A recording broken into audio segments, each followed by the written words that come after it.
a little blanket fold tutorial. So props are our friend, and we will use these blanket folds in almost every single pose. So the first blanket fold that we want is just called a Tadasana Blanket, like you would take it off of a pile of blankets at a yoga studio. The second one will be the long fold, so you want to make it nice and neat so it'll be clean and clear and it'll support your body in a way that will feel really nice.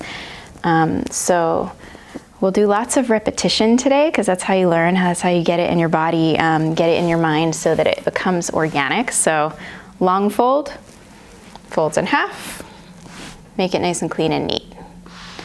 Another way to do the long fold, I'm turning it so that the fringe is facing down, is you fold the front over halfway, make it tight, and then catch underneath and fold it halfway and make it nice and tight. And you could even make it, if you feel that there are wrinkles there, it'll be extra luxurious if you get those out, so you can be Princess and the Pea in all of these poses, because one tiny little detail can make the difference between savoring a pose versus having to endure it. So I'm going to do that one more time so that you can see it and repeat it. So you fold over the front,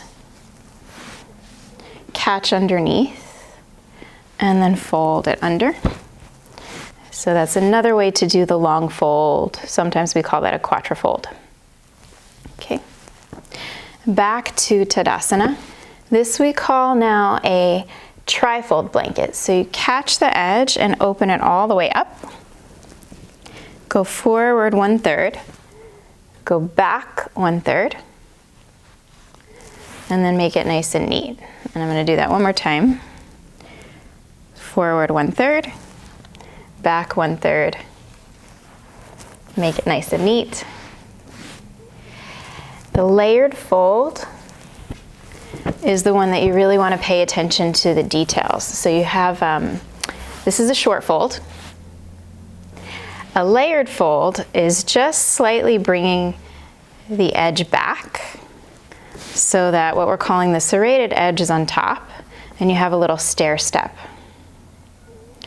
So we'll use this for a lot of things, but one of them is, I'm going to move over here so that you can see the angle, is so that your wrist is on the edge of this serrated edge, and you can put the blanket over one or two pieces over the top of your hand. So the joints are in a little bit of flexion, and it feels really nice for some of the things that we will do later.